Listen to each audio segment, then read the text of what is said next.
এটা তো আসলে প্রথম দিনই বলা সম্ভব না, তবে আমরা বের হতে চাই এবং বের হওয়ার নিয়ত বা প্রকল্প নিয়ে আমরা আসলে রাজনীতির মাঠে নেমেছি।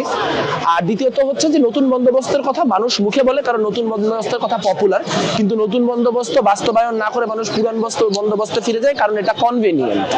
আপনি যদি আসলে নতুন বন্দোবস্ত চান তাহলে আপনার এখানকার যে ইলেকটোরাল সিস্টেম, সেই ইলেকটোরাল সিস্টেমের ম্যাসিভ রিফর্ম লাগবে। আপনি বলতেছেন আপনি পুঁজিপতির স্বার্থে কাজ করবেন, আপনি সাধারণ জনগণের স্বার্থে কাজ করবেন, তাহলে আপনি ইলেকশনটা করবেন কিভাবে?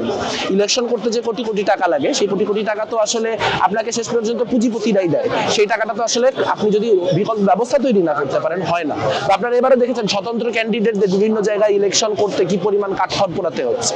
তো আপনার যে গোটা কাঠামোটা, এই কাঠামোটা আপনার ইলেকটোরাল ফাইন্যান্সিং সিস্টেম, আপনার যে মিডিয়ার সিস্টেম, এর পুরাটাই পুঁজিপতি এবং অলিগার্কদের হাতে কুক্ষিগত। কাজেই সেই অবস্থায় শেষমেশ ব্যবসায়ীদের শ্রেণী স্বার্থ দেখা ছাড়া অন্য কোনো কিছু করা রাজনৈতিক দলগুলির পক্ষে মুখে মুখে বললেও সম্ভব হয় না। এখন সেই প্রশ্নগুলোকে আমরা কিভাবে ডিল করতে পারবো, আমরা সামনের দিনে আসলে সেই কনভেনিয়েন্সের রাস্তা এড়িয়ে কিভাবে আসলে জনগণের সাথে থেকে আমাদের রাস্তা প্রয়োজনে কঠিন হলেও সেই কঠিনতর রাস্তাটাও বেছে নেব, সেটি যদি আমরা করতে পারি তাহলে আসলে আমরা নতুন বন্দোবস্তের বা একটা নতুন ট্রান্সফরমেটিভ যে রাজনৈতিক ধারা, সেই ট্রান্সফরমেটিভ রাজনৈতিক ধারার পক্ষে থাকতে পারবো। তা না হলে যেরকম আসলে এনসিপির ক্ষেত্রে হয়েছে সেরকম আমাদের ক্ষেত্রেও ঘটবে।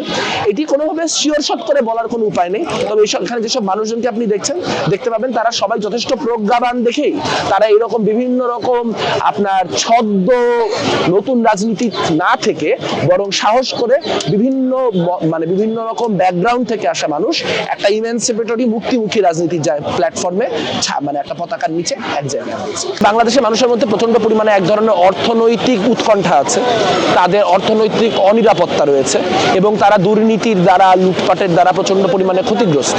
এই অবস্থায় যখন তারা দেখতে পাচ্ছে যে আওয়ামী লীগ, বিএনপি বা এনসিপির মতো রাজনৈতিক দলগুলি হয় ডানপন্থীদের পেটের ভিতর ঢুকে যাচ্ছে, অথবা তারা আসলে প্রকৃতপক্ষে এখানে কোনো রকম অর্থনৈতিক রিফর্মের যে এজেন্ডা, সেই অর্থনৈতিক রিফর্মের এজেন্ডায় নতুন কোনো কিছু বলতে পারছে না, তারা এখানে শ্রমজীবী মানুষের স্বার্থের জায়গায় কোনো নতুন কথা বলতে পারছে না, তখন স্বভাবতই মানুষজন তাদের বিভিন্ন রকম ধর্মীয় এবং জাতিবাদী প্রবণতার দ্বারা বিভ্রান্ত হয়ে এই জাতীয় প্রতিক্রিয়াশীল শক্তিগুলিকে সমর্থন দিচ্ছে। সবাই যারা জামাতকে ভোট দেওয়ার কথা বলছে তারা কি বলছে, আওয়ামী লীগও দেখলাম, বিএনপিও দেখলাম, এবার একটু জামাত দেখি। তার মানে কি? তার মানে হচ্ছে বিকল্পহীনতা, তার মানে অন্য কোনো অল্টারনেটিভ নাই।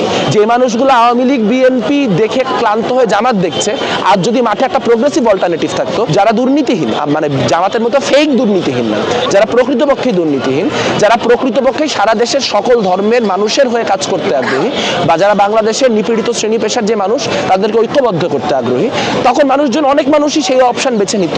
কাজে আমাদের আসল কাজ হচ্ছে জনগণের সামনে একটা অন্য অপশন রাখা। জনগণের সামনে যদি আমরা একটা অন্য অপশন প্রবলভাবে রাখতে পারি, তাহলে এই জনগণের একটা বড় অংশই কিন্তু আমাদেরকে বেছে নিবে এবং তার মধ্য দিয়ে বাংলাদেশে যে উগ্র ডানপন্থার যে বিকাশ, সেই উগ্র ডানপন্থার বিকাশের ক্ষেত্রে একটা রেজিস্ট্যান্স হবে। উগ্র ডানপন্থার বিকাশ শুধুমাত্র তাদের যে বিভিন্ন প্রতিক্রিয়াশীল টেন্ডেন্সি, সেই প্রতিক্রিয়াশীল টেন্ডেন্সির বিরুদ্ধে কথা বলেই দাঁড়াবে না। উগ্র ডানপন্থাকে রুখতে হলে তার উল্টা দিকে একটা অর্থনৈতিক প্রকল্প দিতে হবে, যে অর্থনৈতিক প্রকল্পের দ্বারা একটা রিক্সাওয়ালা, একটা শ্রমিক, একটা হকার, একটা ছোট ব্যবসায়ী, মূলত পুঁজিপতি ছাড়া প্রত্যেকটা মানুষ সেই অর্থনৈতিক প্রকল্পের মধ্যে নিজের স্বপ্নগুলা, নিজের কল্পনাগুলাকে দেখতে পারে।